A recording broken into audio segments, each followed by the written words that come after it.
नीरू का बेटा फौज में बड़ी पोस्ट पर था। वो हमेशा तैनाती में बाहर रहता। घर में अकेली नीरू बोरियत महसूस करती थी। नीरू की सहेलियों ने उसे सलाह दी कि वो अपने बेटे की शादी करवा दे।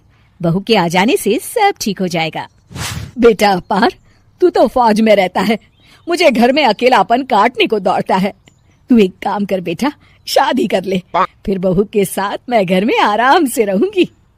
क्या माँ, मैं जब तक मेजर नहीं बन जाता शादी नहीं करूंगा। तुम कहीं घूमने जाया करो, लेकिन शादी की बात मत करो। इतना कहकर अपार वहां से चला जाता है।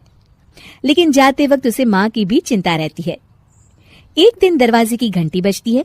नीरू दरवाजा खोलती है तो सामने एक सुंदर सी लड़की साड़ी पहनकर सर पर पल्लू रखकर खड़ी होती है। कौन हो तुम बेटा, और तुम्हें किसने भेजा है? मेरा नाम कंचन है और मैं आपके बेटे अपार की बीवी और आपकी बहू हूँ। तभी घर का फोन बजता है। नीरू फोन उठाती है तो अपार का फोन होता है। माँ, कंचन आ गई। वो आपकी बहू है माँ, और मैंने उससे शादी कर ली है। आप अकेली रहती हैं तो मैंने आपके लिए शादी कर ली माँ।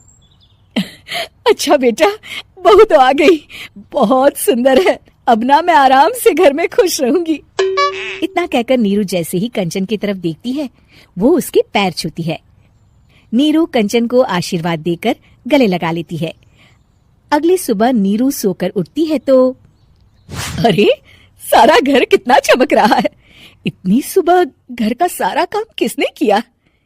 तभी कंचन हाथ में स्वादिष्ट नाश्ता और चाय लेकर आती है और टिपॉय पर रखकर कंचन के पैर छूती है।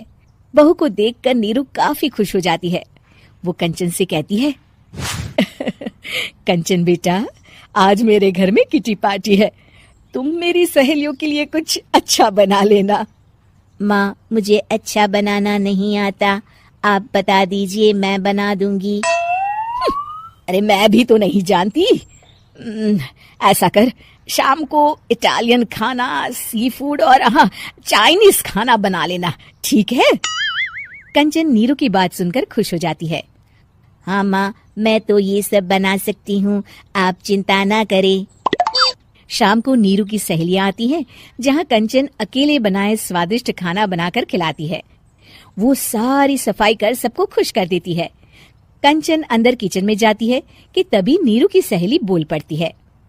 अरे नीरू, तेरी बहू तो बड़ी परफेक्ट है, तेरी हर बात मानती है और सारा काम भी अकेले करती है, तुझे शिकायत का मौका भी नहीं देती। लेकिन क्या फायदा, बेचारी नीरू का जीवन तो बहू के आने के बाद भी बोरिंग का बोरिंग ही रहा। क्यों, ऐसा क्यों बोल रही है? अब तो मेरे साथ मेरी बहू भी रहती है। हाँ, रहती तो है, लेकिन मैं ऐसी लड़कियों को बहुत अच्छे से जानती हूँ। ये सारे काम इसलिए करती है कि तुझे लड़ाई करने का कोई मौका ना मिले और तू फ्रस्ट्रेट हो जाए, समझी? नीरू भोली सूरत बनाकर कहती है, नहीं, मैं नहीं समझी।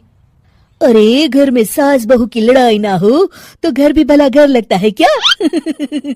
मेरे घर में ही ले ले, सुबह से बहू के साथ लड़ाई में इतनी चहल पहल रहती है कि मन हमारा भी लगा रहता है और पड़ोसियों का भी। नीरू मन में सोचती है, बात तो सही है, अगर ये मेरी शिकायत के बिना ही हर काम कर देगी तो मैं क्या करूंगी? रात को नीरू सोने के लिए कमरे में जाती है, जहाँ कंचन उसके पैर दबाने लगती है। नीरू को अच्छा तो लगता है, लेकिन वो किसी भी तरह से उससे लड़ाई करना चाहती है।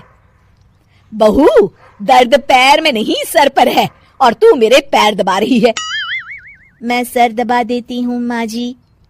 ये कहकर वो उसका सर दबाने लगती है। तू एक काम कर, मेरे लिए बादाम वाला दूध ले आ, जा। कंचन जाकर सास के लिए दूध ले आती है। अब नीरू उसे जो कहती कंचन झट से कर देती। बहू, जरा छत से जाले निकाल दे। जी माँ जी। कंचन 5 मिनट में ही पूरे घर के जाले साफ कर देती है। नीरू तो देखती की देखती ही रह जाती है। कमाल है, ये तो हर काम कर रही है। तरस गई मैं तो इससे लड़ाई करने को। इतना कह के नीरू चली जाती है। नीरू को एक दिन कंचन पर इतना गुस्सा आता है कि वो सोच लेती है, आज तो उससे लड़कर ही रहेगी। मौका देखकर नीरू कंचन को पैर से लंगड़ी देकर गिरा देती है, जिसके बाद जो होता है नीरू को विश्वास ही नहीं होता। जमीन में 2 भागों पर गिरी कंचन के सारे पुर्जे बिखर जाते हैं। स्प्रिंग और उसके अंदर से रंग बिरंगी लाइट जलने लगती है। तभी घर की घंटी बजती है। नीरू डरकर दरवाजा खोलती है तो सामने अपार खड़ा होता है। क्या हुआ माँ, तुम इतना डर क्यों गई? कंचन ने कुछ किया क्या? कुछ कहा क्या उसने? मैं अभी बताता हूँ। तभी अपार की नजर कंचन पर पड़ती है। अरे माँ, तूने ये क्या किया? कंचन को तोड़ दिया। तुम्हारी खुशी के लिए मैंने रॉबर्ट को तुम्हारी बहू बनाकर भेजा था, जिससे तुम्हारी हर इच्छा पूरी हो और तुम खुश रहो। माँ, ये तो इंसान थी भी नहीं, इससे तो गलती हो ही नहीं सकती थी। फिर आपने इसे क्यों तोड़ा? क्या गलती थी इसकी माँ? बेटा, इसकी सबसे बड़ी गलती ये थी कि ये इंसानों की तरह सास से लड़ाई नहीं करती थी। अपार माँ की बात सुनकर हैरान रह जाता है।